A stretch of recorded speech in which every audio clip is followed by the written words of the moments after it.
India is about to sign a $8 to $9 billion deal with Germany for 6 advanced submarines designed in Germany and built right here in Mumbai.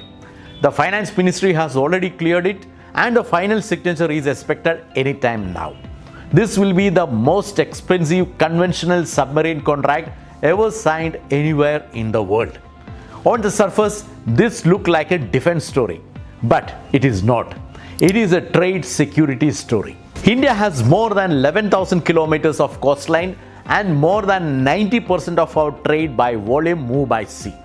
Every container ship feeding your supply chain, every crude tanker, every bulk carrier of fertilizer or coal, all of it transit on ocean that is rapidly becoming the most contested maritime space on earth. In this episode of Logistically Speaking, I will explain what India is actually buying, why the timing is not a coincidence, why Germany of all the countries, and what this means for every logistic and supply chain professional watching the Indian Ocean. Stay with me till the end because the last segment connects this deal to the one question every trade strategist should be asking right now.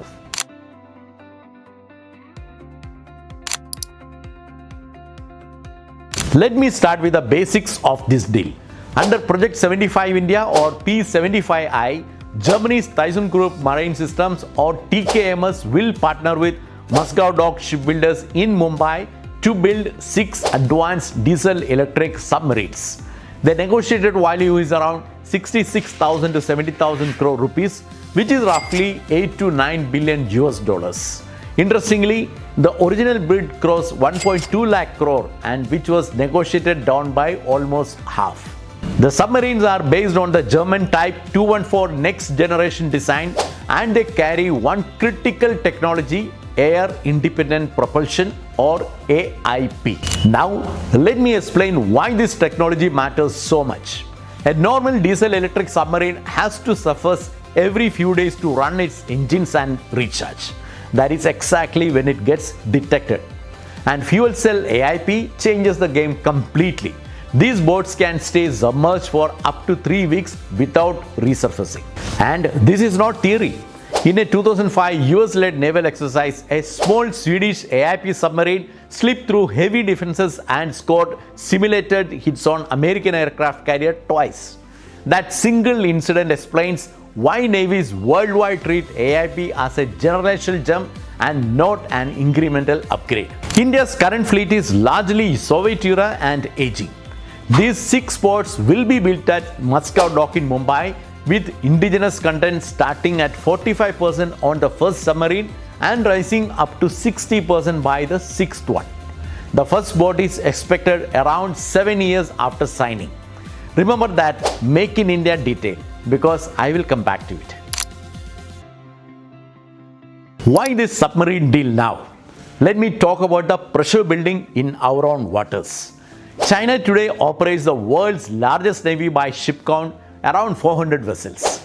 Its primary focus remains Taiwan and South China Sea, but Chinese submarines and survey vessels are increasingly active in the Indian Ocean, that is our ocean, the one that carries our trade. The more immediate pressure comes from Pakistan and China. In 2015, Islamabad signed a roughly $5 billion deal with China for 8 advanced Hangar-class submarines, and these boats are also carry AIP technology. With tensions flaring repeatedly on both borders, India cannot afford to be unprepared in the ocean that carries its own name. From a trade logistic perspective, let me talk on what should concern every supply chain strategist. The Indian Ocean contains vessel critical choke points, narrow passages where sea traffic can be squeezed. An adversary with a submarine superiority near these choke points doesn't need to fire a single shot to inflict economic damage. The mere credible threat of interdiction raises insurance premium, slows shipping and forces costly rerouting, exactly the dynamics we explained in our Strait of Hormuz episode. India is building underwater deterrence specifically to make sure that these scenarios never plays out on its own waters. Now, let me explain the part I find genuinely interesting as a trade person. Why Germany? From the mid-1960s, India relied heavily on Soviet and later Russian weapons, warships, aircraft, armored vehicles, or literally everything. But over the past decade, India has steadily diversified with France, Israel, and the United States becoming major defense partners. Germany now wants its share of that shift, and Berlin has invested real political capital. German Chancellor Friedrich Merz visited India in January 2026, and India and Germany signed 19 MOUs covering defense co-production, semiconductors, critical minerals, and green hydrogen. In April 2026, Defense Minister Rajnath Singh visited TKMS submarine yard in Kiel, where both countries signed a defense industrial cooperation roadmap. The German Defense Minister publicly said the submarine contract would be signed within 3 months. The momentum is real and it is political, not just commercial. From Berlin side, the motivation is twofold. Germany wants to anchor itself in the Indo-Pacific as maritime security grows more contested, and supporting India's navy aligns with the Germany's own interest in freedom of navigation. And second, the deal gives India alternatives to Russian equipment, which matters enormously to Berlin while Russia continues its war in Ukraine.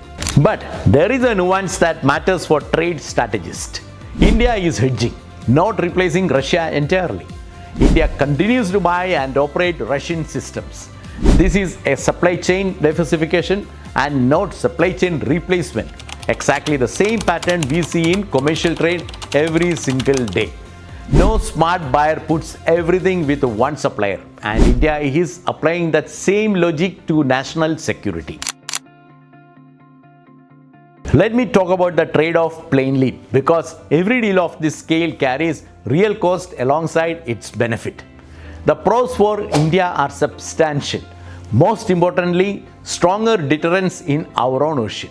6 submarines built at Moscow dock means jobs, skills, and a deeper shipbuilding industrial base, directly feeding the Make in India push with a downstream benefit for ports, steel, electronic, and precision engineering supply chains. Compare this with Canada, which is buying 12 submarines from the same pool of bidders with no technology transfer at all, everything built abroad. India's deal costs more per boat precisely because we are buying the knowledge, not just the hardware. The cons are equally real.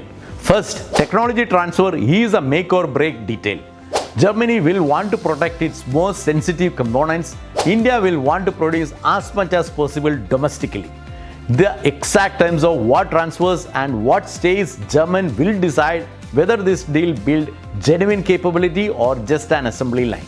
Second, strategic dependency. Weapons deal bind you to another country for decades, industrially, politically, and strategically. India is trading one set of dependencies on another, more diversified, yes, but not eliminated. Third, and this is the one that worries defense and trade both, the Indian Ocean is becoming more crowded and more heavily armed. More submarines means more patrols, closer encounters, and a higher risk of miscalculation. What begins as deterrence can turn to escalation with consequences nobody controls. Submarine deals like this never stay contained inside defense ministries. The military buildups intersect with the trade flows. They reshape shipping insurance model, they influence where multinational corporations place their supply chains, and they accelerate the bifurcation of global trade into competing strategic blocks, the same bifurcation we examined in the petrodollar episode. Naval capability and trade security are no longer separate conversation. They are the same conversation viewed from different ministries. So, why does India want German submarines? In an Indian Ocean increasingly shaped by Chinese naval expansion and a deepening China-Pakistan military partnership, underwater deterrence has become an essential to protecting trade, our ports and shipping lanes themselves. The deal gives India a credible answer to regional arms race it did not start but cannot ignore. It diversifies India's defense sourcing away from Russian dependent model that has looked increasingly shaking since 2022. And it builds long-term shipbuilding capability at Moscow dock that will pay industrial dividends well beyond the Navy. But it also binds India to Germany for decades with technology transfer terms that will decide everything, and it adds one more layer of armament to ocean that is already getting dangerous. The submarine themselves are just hardware. What they represent is the answer to a much larger question that every trade strategist should be asking right now. In a world where maritime choke points can be weaponized, whether in the Strait of Hormuz or the Indian Ocean, who control the sea lanes increasingly decide who control the trade that depends on them. If this episode gave you a new way to think about defense and trade, share it with one person in your supply chain team. See you next week.